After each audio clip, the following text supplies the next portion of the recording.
small step for man, one giant leap for mankind.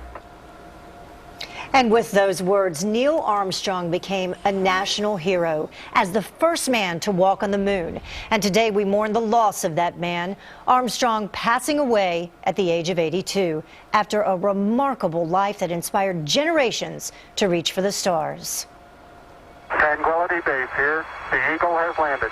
I think perhaps the final descent to the lunar surface was, for me, the highlight of the flight. It was very challenging, a lot of unknowns. For a pilot, it was a wonderful experience.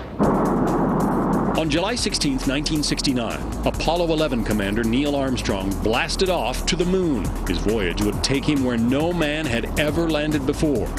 Traveling with him were lunar module pilot Edwin Buzz Aldrin and command module pilot Michael Collins. After landing, we had hours to stand there a mere 15 feet, say, above the surface. So long before we actually got out on the surface, we already had pretty good appreciation for what the moon was like. It's one small step for man,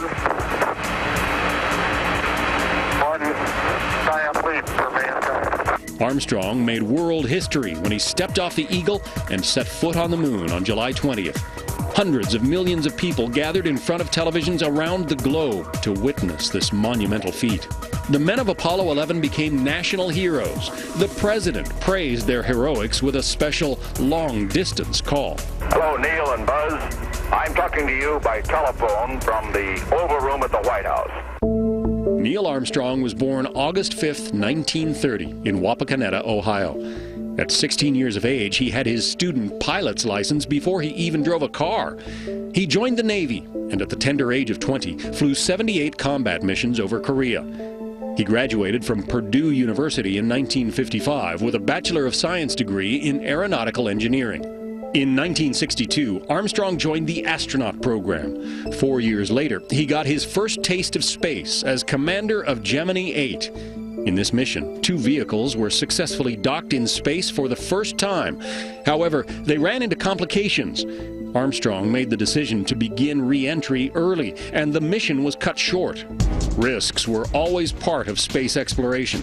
Prior to the launch of Apollo 11, Neil Armstrong was nearly killed while training in a lunar lander test vehicle. When Neil decided to eject, looking at the pictures, it looks like he had only a few swings in the parachute before he hit the ground there.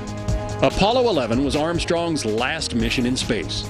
He retired from NASA in 1971 and accepted a teaching position at the University of Cincinnati. He taught aerospace engineering until 1979. Then he became a spokesman for a handful of U.S. businesses. He also served on the boards of several companies.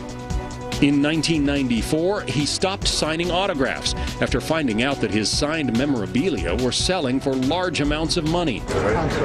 Unlike some other astronauts, he shied away from the limelight. If it has anything to do with razzmatazz or show business, Neil Armstrong passes.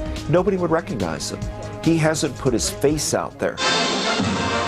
Probably 500 years from now, we may be known as living in the age of Armstrong.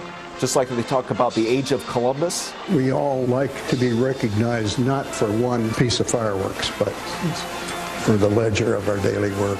John Scott, Fox News.